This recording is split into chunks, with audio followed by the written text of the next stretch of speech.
नमस्कार साथियों, स्वागत है आप सभी का अंकित इंस्पायर्स राजस्थान पर। मैं हूं अंकित अवस्थी। हाल ही में हमारे राज्य के अंदर एमपी एमएलए से रिलेटेड कुछ जानकारियां ज्यादा ही आ रही हैं। थोड़े दिनों पहले आपने भास्कर का एक स्टिंग देखा जिसमें एमएलए अपने लोकल एरिया डेवलपमेंट के नाम पर मिल रहे पैसों में से काम करने के लिए कुछ रिश्वत की मांग करते हुए दिखाई दिए थे, जिस पर फिलहाल विधानसभा में सवाल जवाब चल रहे हैं, पूछताछ कमेटियां कर रही हैं, विधानसभा के द्वारा बनी हुई अनुशासन समितियां काम कर रही हैं। अब यह मामला एमएलए लेड से निकल करके एमपी लेड तक पहुंच गया। लेड का मतलब लोकल एरिया डेवलपमेंट। अब लोकल एरिया डेवलपमेंट के लिए मेंबर ऑफ पार्लियामेंट लग गया तो एमपी लेड, और एमएलए के लिए लग गया तो एमएलए लेड। एमएलए बोले तो मेंबर ऑफ लेजिस्लेटिव असेंबली, बोले तो विधानसभा। विधानसभा के सदस्यों को हमारे राजस्थान में प्रति सदस्य 5 करोड़ रुपए मिलते हैं अपने क्षेत्र में लोकल एरिया के विकास कार्य के लिए। वैसे ही एमपी को केंद्र सरकार की तरफ से 5 करोड़ रुपए मिलते हैं सालाना अपने क्षेत्र में। उनका क्षेत्र कौन सा है, बस यही सवाल है आज का। एमपी का कौन सा क्षेत्र है? एमपी कई प्रकार के हैं। कैसे कई प्रकार के हैं? सब एक प्रकार है जो सांसद बनकर गए हैं लोकसभा में, उनका संसदीय चुनाव क्षेत्र होता है। एक सांसद हैं जो कि राज्य से राज्यसभा गए हैं, वो भी सांसद तो है ही हैं, राज्यसभा है। तीसरे सांसद वो हैं जिन्हें सरकार ने नॉमिनेट किया है। तो 3 प्रकार के सांसद हैं। तो तीनों प्रकार के सांसदों को मिलता 5 करोड़ रुपया ही है एक साल में खर्च करने के लिए अपने क्षेत्र में। अगर आप मंत्री या किसी मंत्रालय की योजना के थ्रू पा रहे हैं तो वो बात अलग है, लेकिन लोकल एरिया डेवलपमेंट, जहां से आप चुनाव जीत कर आए हैं, जिस क्षेत्र से आप बिलोंग करते हैं, उस पर खर्चने के पैसे हैं। अब आप पूछेंगे सर, पूरे देश के अंदर जितने सारे विधायक, सॉरी इतने सारे जो एमपीज हैं, ये इतने बड़े देश में कैसे खर्चा डिसाइड करते हैं? इसके लिए कुछ प्रोविजंस बनाए हुए हैं। आम रूप से अपन फिलहाल राजस्थान पर अगर फोकस करें तो राजस्थान से 25 लोकसभा के सांसद चुनकर जाते हैं और 10 राज्यसभा के सांसद जाते हैं। पूरे दे राज्य के अंदर 41 जिले हैं, 25 सांसद जा रहे हैं और 10 राज्यसभा। राज्यसभा के सांसद जिलों से जाते नहीं हैं, ना ही उनका कोई क्षेत्र होता है, वो तो राज्यसभा से निकल कर मतलब विधानसभा के ही वोट से निकलकर ऊपर जाते हैं। ऐसे में लोकसभा के जो सांसद हैं ना, उनको तो अपना जो 5 करोड़ रुपया है वो अपने संसदीय क्षेत्र में खर्च करना होता है। मान लीजिए कि कोई संसदीय क्षेत्र, मान लीजिए उदाहरण के लिए अलवर है, तो अलवर से निकला हुआ सांसद अलवर पर पैसा खर्च करेगा, भरतपुर से निकला सांसद भरतपुर पर पैसा खर्च करेगा। लेकिन जो राज्यसभा का सांसद है, जो हमारे राज्य से 10 निकलते हैं, वो पूरे राज्य में कहीं पर भी पैसा खर्च कर सकते हैं। मतलब 10 की 10 मिलकर के एक जिले को भी पैसा दे सकते हैं। राज्यसभा के सांसद पर यह लिमिट लागू नहीं होती है, वो पूरे राज्य में कैसे भी पैसा खर्च कर सकते हैं। तो फिर विवाद क्या है? विवाद यह है कि राजस्थान के कांग्रेस के 3 सांसद, राजस्थान से निर्वाचित हुए 3 लोकसभा के सांसद अपने संसद निधि में से धन हरियाणा के कैथल जिले के अंदर एक विधानसभा में खर्च करते हुए देखे गए। राजस्थान से निर्वाचित थे, राजस्थान के लिए फंड अलोकेटेड था, खर्च करते हुए देखे गए हरियाणा में कैथल में। हरियाणा का कैथल कनेक्शन क्या है, यही हमारे राज्य की राजनीति में इन दिनों छाया हुआ है। और जब इसकी तहकीकात होती है तो केवल कांग्रेस ही इसकी जिम्मेदार मिलती है या बीजेपी भी अपने गिरेबान में झांक रही है, आज के सेशन में जिक्र होगा। तो आइए शुरू करते हैं। राजस्थान में बीजेपी कांग्रेस दो ही पार्टी मेजरली एक्टिवेट है, और ऐसे में दोनों के लिए ही संवाद फिलहाल एमपी लैड को लेकर बना हुआ है। हरियाणा और राजस्थान सुर्खियों में है। बीजेपी के जो सोशल मीडिया के प्रभारी हैं अमित मालवीय, उन्होंने कांग्रेस के 3 सांसदों पर आरोप लगाया है कि वो जनता के धन की लूट कर रहे हैं। जनता का धन अपने जो राज्य के मतलब विकास के लिए आया हुआ है, जो टैक्स पेयर्स की मनी है, वो टैक्स पेयर्स की मनी को किसी दूसरे राज्य में जिसके लिए वो अधिकृत नहीं है उस पर खर्च कर रहे हैं। ऐसा कहते हुए उनके द्वारा जानकारी दी जाती है। 3 सांसदों के नाम निकल करके आते हैं। उनमें एक संजना जाटव भरतपुर के सांसद, राहुल कसवा चूरू के सांसद और ब्रजेंद्र ओला झुंझुनू के सांसद हैं। आरोप लगता है कि आप हरियाणा के कैथल क्षेत्र में विकास कार्यों की सिफारिश करते हैं, और यह आरोप लगाते हैं बीजेपी के आईटी सेल के हेड अमित मालवीय। उनका कहना है कि इन्होंने अपने कार्यों में संजना जाटव, राहुल कसवा और ब्रजेंद्र सिंह ओला हरियाणा के कैथल विधानसभा क्षेत्र में कार्य के लिए सिफारिश करते हैं, जो क्षेत्र कांग्रेस के नेता रणदीप सुरजेवाला के बेटे का निर्वाचन क्षेत्र है। और यह सब 3-4 महीने पिछले महीनों में ही हुआ है। असल में क्या है, जो कांग्रेस के नेता हैं रणदीप सुरजेवाला, उनके बेटे हैं आदित्य सुरजेवाला। हरियाणा के कैथल विधानसभा क्षेत्र से वो कांग्रेस के विधायक हैं। तो उनके कैथल में इन तीनों सांसद ने अपने सांसद निधि फंड से विकास कार्य कराए। राहुल कसवा ने 50 लाख के 7 कार्यों की सिफारिश की। ब्रजेंद्र ओला ने 24.71 लाख रुपए के कार्यों की घोषणा की। संजना जाटव ने 45.5 लाख, मतलब 45,55,000 रुपए की, ऐसे ब्रजेंद्र ओला ने 24,71,000 की घोषणा की, मतलब कार्यों की सिफारिशें की हैं। तीनों के तीनों सांसद कांग्रेस से आते हैं। आपको ज्ञात होगा कि इस बार 2024 के इलेक्शन में बीजेपी को राजस्थान से जो बड़ा सेटबैक लगा उसमें यही था कि कांग्रेस इस बार बढ़िया कर गई। राजस्थान में बीजेपी 14 सीटें निकाल पाई, बड़ी मात्रा में अपोजिशन की वापसी हुई। ऐसे में अपोजिशन के सांसद राज्य में पैसा ना लगाकर हरियाणा में कैथल के अंदर रणदीप सुरजेवाला के बेटे आदित्य सुरजेवाला के विधानसभा क्षेत्र में लगा रहे हैं। तो इसके मायने निकाले गए। मायने ये कि वो एक राष्ट्रीय नेता हैं, उनसे कोई फेवर चाहिए होगा इन सांसदों को, कांग्रेस के अंदर बड़ी पहचान, बड़ी पहुंच चाहिए होगी, उनके बेटे को प्लीज करने की कोशिश की जा रही है। राज्य में सवाल यह नहीं बना कि इन्होंने हरियाणा के कैथल में पैसा क्यों लगाया, सवाल यह बना कि एक नेता के बेटे के ऊपर पैसा खर्च करने के लिए इन्होंने, तीनों ने संस्थागत तरीके से कार्य की अनुशंसाएं वहां पर कर दी। ठीक है साहब, इस मामले में विमर्श होना शुरू होता है। सत्ता पक्ष जो राजस्थान का है वो विपक्ष पर हावी होना शुरू होता है कि आपको तो इस राज्य की जनता ने चुना है, उस जगह जाकर के आप अपने आकाओं को, पॉलिटिकल आकाओं को खुश करने क्यों लग रहे हो, ये सवाल उठने लगते हैं।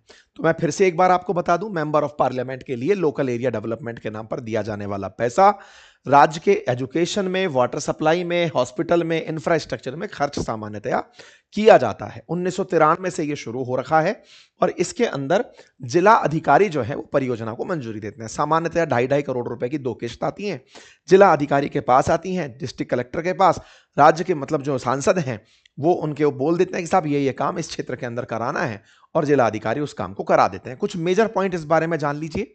इसके अंदर हर साल 5 करोड़ रुपए आते हैं और यह पैसा लैप्स नहीं हो सकता। आपने अगर 5 करोड़ रुपए इस साल यूज नहीं किया तो वो अगले साल के लिए जुड़ जाएगा, लेकिन ऐसा नहीं है कि 5 करोड़ रुपए में से वापस चला जाएगा कि सर यूज नहीं किया तो वापस हो जाएगा, ऐसा नहीं है। जो इंटरेस्ट बनता है, मान लीजिए आपने 5 करोड़ रुपया यूज ही नहीं किया, कई सांसद ऐसे हैं जिन्होंने यूज नहीं किया, अगर वो पैसा आपने यूज नहीं किया तो उसके ऊपर ब्याज मिलेगा। ब्याज जो है ना वो भारत के संचित निधि में जमा होगा। साथ ही साथ में जो काम कराना है सांसदों को, उस 5 करोड़ में से साल के 15% पैसा उनको शेड्यूल कास्ट, अनुसूचित जाति के क्षेत्र में खर्च करना है और 7.5% उन्हें, जो टोटल अमाउंट का 7.5% है, वो एसटी के ऊपर खर्च करना है। लोकसभा मेंबर्स अपने द्वारा अपनी कॉन्स्टिट्यूएंसीज में काम को रिकमेंड कर सकते हैं। इलेक्टेड मेंबर जो राज्यसभा के हैं वो पूरे राज्य को ले सकते हैं पैसे। नॉमिनेटेड मेंबर पूरे देश में कहीं भी पैसा अलोकेट करा सकते हैं और इस प्रकार से इनको एक्सपेंडिचर को अप्रूव करा के काम करना होता है। इसमें क्या क्या इश्यूज रहते हैं? पहला इशू ये होता है कि आपने पैसा कहां यूज किया, इसके लिए आपको कोई भी डिटेल प्रोवाइड नहीं करनी होती है। डिटेलिंग नहीं कि साहब बिल लगेगा, बिल पास होगा, आपने अनुशंसा कर दी, काम होगा, अब वो हो जाएगा क्योंकि आपने जिला अधिकारी को बोल दिया है। प्रोजेक्ट की प्रोग्रेस को मैनेज करने का कोई रिपोर्ट नहीं है, मतलब तरीका नहीं है, प्रोसेस नहीं बना हुआ है। तीसरा, लोग इसमें कम इन्वॉल्व हो पाते हैं क्योंकि सांसद महोदय 5 करोड़ रुपए को कब जिला अधिकारी को बोल दिए कि तुम इसको यहां लगा देना, जनता को पता ही नहीं है कि हमारे लिए कैसा बोला भी गया है कि नहीं बोला गया, तो वो वाली ट्रैकिंग नहीं हो पाती, कम्युनिटी इसके अंदर इन्वॉल्व नहीं हो पाती। और हमारे राज्य के अंदर या देश के अंदर ऐसा कोई कानून भी नहीं है जो इसको पूरी तरह से एनफोर्स करा सके कि मंत्री महोदय आपने पैसा यूज क्यों नहीं किया का सवाल ठहरा के पूछ सके। साथ ही साथ कोई भी इंडिपेंडेंट ओवरसाइट बॉडी नहीं है जो ये तय कर सके कि हाँ भाई इस क्षेत्र में विकास कार्य के लिए हमें निगरानी करनी है कि ये पैसा 5 करोड़ रुपया खर्च हुआ कि नहीं हुआ। इस प्रकार से ये तमाम प्रकार की चुनौतियां बनी रहती हैं। चूंकि राजस्थान के अंदर 35 सांसद हैं तो 35 सांसदों के हिसाब से 5 करोड़ के हिसाब से 25 2 5 या 15 मतलब 135 करोड़ रुपया साल का केवल सांसदों के पास आ रहा है। तो ऐसे में वो अपनी तरफ से वो पैसा खर्च कर सकते हैं, वो अपने क्षेत्र के अंदर जो जिला अधिकारी हैं उनको बोल करके पैसा खर्च करवाते हैं। अब कहानी के अंदर एक ट्विस्ट जान लीजिए जिसके ऊपर सारा विवाद टिका है कि जब क्षेत्र आपका है उसके लिए पैसा आया है तो आपने दूसरे क्षेत्र में पैसा कैसे दे दिया। असल मायने में हमारे मतलब जैसा जानकारी मिल रही है, जानकारी ये है कि कोई भी एमपी अपने मिलने वाले सालाना 5 करोड़ रुपए में से 25 लाख रुपए अपने क्षेत्र से बाहर किसी अन्य क्षेत्र में खर्च कर सकता है। यह था 2024 तक। 13 अगस्त 2024 के बाद भारत सरकार की तरफ से कोई प्रोविजन आया बताया जो न्यूज में इस तरह से मिला है लिखा हुआ, जिसमें पता चलता है कि वो 25 लाख रुपए के स्थान पर 50 लाख रुपए खर्च कर सकता है। असल में इसी प्रोविजन का सांसदों ने उपयोग किया। उन्होंने अपने क्षेत्र का जो पैसा है वो इस प्रोविजन का यूज करते हुए दूसरे क्षेत्र में कर दिया। तो क्या ये अलाउड है? तो जैसा मीडिया में जानकारी उपलब्ध है उसके अनुसार अलाउड है। अच्छा, अब सवाल यह है कि फिर तो इन लोगों ने कुछ भी गलत किया ही नहीं, सांसद ने अपने क्षेत्र का पैसा कहीं और खर्च कर दिया, तो इसमें गलत क्या? और ऐसा करने के पीछे का प्रोविजन ये था कि देश में कई बार आपने सुना होगा कि बहुत बार आपात स्थितियां आ जाती हैं, कहीं भूस्खलन, कहीं सूखा, कहीं कोरोना की जैसी चीजें। तो ऐसे में आप अपने क्षेत्र की जगह किसी एक पर्टिकुलर क्षेत्र में, पता चल रहा है एमपी लेड से इस बार पूरा धन उठा करके दवाओं के निर्माण में दे दिया, या किसी बड़ी पब्लिक आपदा के लिए अगर खर्च करना पड़ जाए तो कानून में यह राहत दी गई, यानी कि इस तरह से बनाया गया कि उसका उपयोग आपातकाल की स्थिति में 1 करोड़ रुपया सीधा सीधा एमपी लेड से वहां पर दिया जा सके। यह आपातकालीन प्रोविजन भी इसमें बनाया गया है। ठीक है, कुल मिलाकर सांसद अपनी सांसद निधि में से 50 लाख रुपए अपने क्षेत्र के बाहर कहीं भी खर्च कर सकता है, ऐसा प्रोविजन गाइडलाइन के अंदर बताई गई है। और इन प्रोविजंस के चलते ही कांग्रेस ने ऐसा किया। कांग्रेस के तमाम नेता इस बात से अपने आप को पुष्ट करते हुए दिखे कि देखो साहब, हमने तो केवल इतना किया, हम कर सकते हैं इसलिए किया। सवाल लेकिन फिर से उठा, कर सकते हैं किया समझ में आता है, आप चूरू से हैं, आपको परेशानी हनुमानगढ़ में नजर आ रही है, आप वहां कर देते। आप अपने राज्य के सीमा क्षेत्र में कहीं और कर लेते। फिर हरियाणा ही क्यों गए? तो साहब हरियाणा क्यों गए? इसके पीछे पॉलिटिकल कनेक्शन, क्योंकि वो रणदीप सिंह सुरजेवाला के बेटे हैं और राजनीतिक फायदे के लिए, चुनावी लाभ हो, हाईकमान को खुश करना हो, इन तमाम चीजों के लिए पैसा खर्च करने की बात सत्ता पक्ष ने इन पर आरोप में लगाई। ब्रजेंद्र ओला जी ने 24.71 लाख के 4 कामों की सिफारिश की थी। राहुल कसवा जी ने 50 लाख रुपए के कामों की घोषणा की थी, और इसी के साथ संजना जाटव जी ने भी 45.55 लाखों के काम की घोषणा की थी। इन्होंने, संजना जाटव जी ने कहा कि मैंने 50 लाख के काम अनुमोदित किए, लेकिन 1 करोड़ के काम वहां से ले भी आई। मैंने उनसे मांग लिया अपने क्षेत्र में पैसे कि आप मेरे क्षेत्र में पैसे लगाइए। अब ये कैसी केमिस्ट्री थी, ये तो मेरे समझ से परे है। खैर, फिलहाल के लिए जब बात बीजेपी पर आई, बीजेपी को लगा कि उन्होंने बहुत अच्छा पॉइंट ढूंढ लिया। अब कांग्रेस की बारी थी। कांग्रेस के नेता निकल कर आए आरसी चौधरी। उन्होंने 8 सांसदों के एमपी लेड फंड का ब्यौरा निकाल दिया, और इस बात के लिए उन्होंने अमित मालवीय जी से जवाब मांग लिया। पूछा कि साहब आप बताइए कि आपने ये सारी जानकारी राजस्थान में कांग्रेस पर तो निकाल ली, लेकिन बीजेपी के 8 सांसदों की मैं सूची साझा कर रहा हूं, ये रहे वो 8 सांसद। विवेक ठाकुर बिहार से हैं, और इन्होंने मतलब पैसा बिहार का है, इंदौर में खर्च करा। ये राजस्थान से हैं, इन्होंने उत्तर प्रदेश में खर्च किया। रवनीत सिंह राजस्थान से हैं, हरियाणा में खर्च किया। घनश्याम तिवारी राजस्थान से हैं, अयोध्या में खर्च किया। हरियाणा वालों ने ठाणे में खर्च किया। बोले इतने सारे उदाहरण हैं पूरे देश में आपके लिए, तो आपको ये नजर क्यों नहीं आए? भाजपा सांसदों ने भी तो अन्य राज्यों में पैसा दिया है, इस पर क्या कहिएगा? तो भाजपा सांसदों ने अपनी तरफ से अपने अपने पक्ष रख दिए कि साहब हम भी उसी तरह से काम किए। इस बात में जब और ज्यादा जानकारी जुटना शुरू हुई तो साहब सवाल बनने लगा कि देखो साहब, हमारे सांसदों ने तो काम के लिए पैसे खर्च किए, आपने अपने राजनीतिक आकाओं को खुश करने के लिए पैसे दिए। मतलब पहले तक सवाल यह चल रहा था कि कांग्रेस ने पैसा खर्च किया, यह गलत है, बीजेपी ऐसा नहीं करती। जब कांग्रेस हावी हुई कि साहब बीजेपी के ये 8 सांसद हैं, ये भी कर रहे हैं, आप बताइए। फिर पॉइंट निकला कि ठीक है, ऐसा है तो 1:1 पे मामला सेट कर दिया, लेकिन आप लोगों ने अपने पॉलिटिकल आकाओं को खुश करने के लिए पैसा खर्च किया। जब आकाओं की बात निकली तो सोशल मीडिया सक्रिय हो गई। सोशल मीडिया पर ट्वीट्स तैरने लगे कि साहब फिर तो ऐसा है कि एक सांसद को 5 करोड़ के काम मिलते हैं। मोदी जी के कार्य क्षेत्र में तो 22 करोड़ रुपए का खर्चा हुआ है 1 साल में। तो मोदी जी के कार्य क्षेत्र में और भी तो कई सांसद थे जो मोदी जी को खुश करने पहुंचे।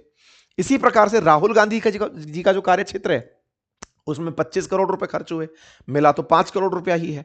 तो ऐसे में 5 करोड़ से ऊपर कुछ और सांसद भी तो गए होंगे जिनको राहुल गांधी जी को खुश करना था।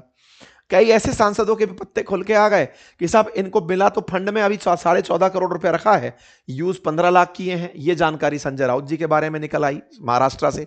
ऐसे ही प्रियंका जो है, प्रियंका चतुर्वेदी, उनके बारे में निकल कर आया 19.5 करोड़ एमपी लेड में निकले थे, मात्र 54 लाख ही यूज किए। सोशल मीडिया पर इस तरह की क्वेरीज भी चलना शुरू हो गई। कुल मिलाकर एमपी लेड पर काफी सारी जानकारी जनता के बीच में आ गई। जानकारी ये कि सांसद के पास जो पैसा है वो हमारे कार्य क्षेत्र के लिए है, वो उसका उपयोग कर सकते हैं। ऐसी सुर्खियों से ही सही आम जन के बीच में ये चेतना तो फैलती है कि चलो ये पैसा हमारे लिए है, हमारे लिए यूज होना था। अब जवाब आता है कि साहब इसकी जवाबदेही कैसे तय करें, क्योंकि सबसे बड़ा तर्क यही है कि ये कितना सही है कितना गलत है, मतलब ये होना भी चाहिए एमपी लेड या नहीं होना चाहिए। देखिए, इसके विपक्ष में तर्क इतना ही है कि इसमें जवाबदेही का अभाव है कि आपने पैसा खर्च होते देखा नहीं, पता सांसद ने कितना पैसा। अभी जो एमएलए लेड के केस में भी मामला निकल कर आया जिसमें एमएलए अपने काम को करने की एवज में कमीशन खोरी कर रहे थे, वो तो कहीं भी हो सकता है ना। तो उसकी जांच के लिए जैसे मनरेगा के अंदर मजदूरों को मिलने वाले पैसे की प्रॉपर आजकल जांच बिठाते हैं, बिल्कुल वैसे ही ऑडिट इस पैसे की भी होनी चाहिए। जनता के बीच में इसकी जवाबदेही तय होनी चाहिए। जवाबदेही में क्या वो पैसा यूज में आया। अब सोचिए, कई सांसदों का अगर एमएलए लेड या एमपी लेड इतना बचा हुआ है तो उसका अल्टीमेट प्रयोजन तो जनता का लाभ पहुंचाना था। अगर वो नहीं हुआ तो ये अपने आप में गलत है। ऐसे में स्थानीय विकास पर ध्यान के लिए ये प्रयास तो सही है, लेकिन आवंटन की प्रॉपर ऑडिटिंग बहुत ज्यादा जरूरी है। सुप्रीम कोर्ट भी इसे सही मानता है, इसका सही तरीके से उपयोग जरूरी है। बाकी आप लोग इस विषय पर क्या सोचते हैं, अपनी राय जरूर रखिएगा, क्योंकि हमारे सांसद, हमारे विधायक हमारे वोट से निर्वाचित होकर गए हैं, हमारे टैक्स से बने हुए संचित निधि से पैसे खर्च कर रहे हैं। ऐसे में जनता को आवश्यकता होती है अपने पैसे की जांच करने की, तो वो अवश्य अपने सांसद से पूछ सकती है। उम्मीद है कि आपको यह जानकारी पसंद आई होगी। आप इस विषय पर क्या सोचते हैं, अपनी राय जरूर रखें। चैनल पर नए हैं तो चैनल को सब्सक्राइब कर लें। बहुत बहुत धन्यवाद।